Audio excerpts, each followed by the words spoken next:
The boy, the boy moved the boat against the tide of teal, still wheeling overhead. His arms trembled as he pulled the paddle through the black water. वह लड़का उस boat को Tide of till की ओर ले गया। Tide of till कहने का मतलब हुआ कि यहाँ इसका मीनिंग देखेंगे कि वाइल्ड डक का जो बहुत बड़ी संख्या जो एक साथ जा रही थी उस ओर अपने बोट को ले गया, जो कि उसके सिर के ऊपर अभी भी मंडरा रहा था, घूम रहा था। तो लड़का के हाथ में जो गन था, his arms trembled as he pulled the paddle through the black water. उस ब्लैक वाटर से जो वह पैडलिंग कर रहा था उससे उसका हाथ ट्रेम्बल कर रहा था, कांप रहा था। I think I can see it, he said, leaning forward. वह आगे झुक करके कहा कि मैं इसको देख सकता हूँ। There was a lump floating on the water, a broken wing pointing at the sky like the ragged sail of a toy boat. The boy lifted the paddle and they glided up to it. He bent over the side and scooped it up. वहाँ पर पानी के ऊपर में बहुत सारा float कर रहा था। A broken wing pointing at the sky, sky की ओर देख करके एक विंग टूटा हुआ था। स्काई की ओर जब देखा तो वह टॉय बोट पर नजर आ रहा था। उसके बाद वह लड़का अपना पैडल उठाया और फिर वह आगे की ओर ग्लाइड किया।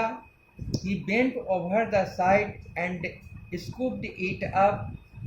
और फिर उसे अपना निशाना बनाया एक ओर जा करके। Well done, the man said. उसके बाद उसके फादर उसकी इस करतूत पर, उसकी इस कामयाबी पर उसे शाबाशी दिए। His son was silent. The duck was big, helpless. वह डक जो था बहुत बड़ा था और काफ़ी हेल्पलेस था, किसी तरह का हेल्प नहीं मिल रहा था। तो touching its soft feathers and its thin bony neck, the boy looked frightened at what he had done. उसका फीदर जो कि काफ़ी सॉफ्ट था, जब उसे हाथ में लेकर के छुआ तो उसका फीदर उसे काफ़ी सॉफ्ट लगा और उसका नेक जो था वह काफ़ी थीन बोनी नेक था, माने कहीं हड्डी या सब नज़र में नहीं आया, काफ़ी लचीला था। तो यह देख कर के लड़का को काफ़ी डर लगा और दुख भी हुआ कि आखिर वह उसके साथ क्या कर दिया था। Then the duck lifted up its head, बाद में जाकर के वह अपना सिर उठाया। लुक, इट्स नॉट डेड, यह मरा नहीं है। The blood seemed to flow again in the boy's arms, उस लड़के के हाथ में ब्लड अभी भी फ्लो करता हुआ नज़र में आ रहा था। He breathed in relief, the duck looked blank, वह काफ़ी रिलीफ माने जब वह देखा कि वह जिंदा है तो वह उसे माने वह चैन का सांस लिया और वह डक जो था काफ़ी ब्लैंक लग रहा था, माने बेहोश टाइप का लग रहा था। The boy stroked its head, I want to go home, उसके सिर को थपथपाकर बोला कि मैं घर जाना चाहता हूँ। You will have to look after it, आपको इसकी देखभाल करनी होगी। I know I want to, मैं इसका मदद करना चाहता हूँ। लड़का बोला कि I want to go home. फिर फादर जवाब दिए कि you will have to look after it, आपको देखभाल करना होगा। फिर वह कहा कि मैं इसका देखभाल करने के लिए तैयार हूँ, मैं चाहता हूँ इसका मदद करना। At home the boy bandaged the wing and learn to feed the maimed duck. He spent hours watching it waddle about the backyard. उसके बाद लड़का जब उसे घर ले गया तो उसका फिर बैंडेज किया।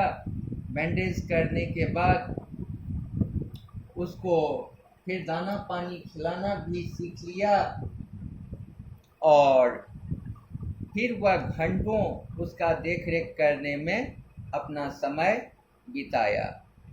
Sometimes it would stretch its neck and try to flap its lopsided wings, but it could never fly again.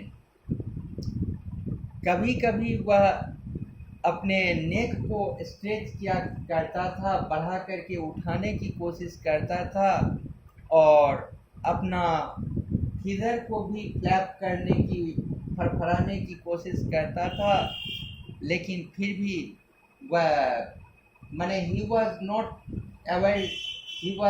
Able to fly completely, लेकिन फिर भी वह उड़ने में अक्षम था, वह उड़ नहीं पा रहा था।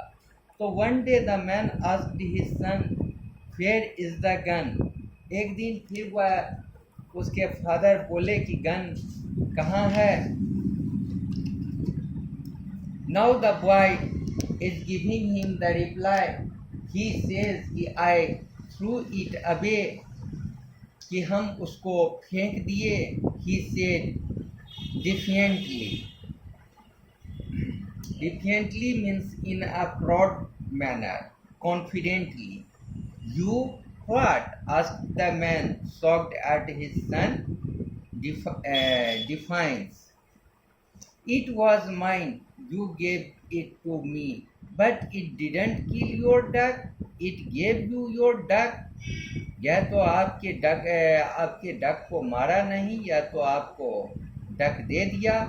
It made me sick. यह मुझे काफ़ी दुखी कर दिया।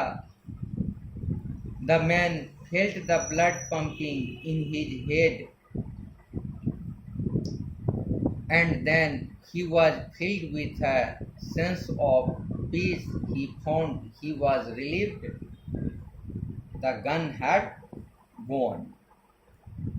उसके सिर में जो ब्लड जो घूम रहा था उसका महसूस वह आदमी कर सकता था। उसे काफ़ी शांति का सेंस महसूस हुआ और उसे काफ़ी चैन मिला कि वह गन को फेंक दिया था। Thank you.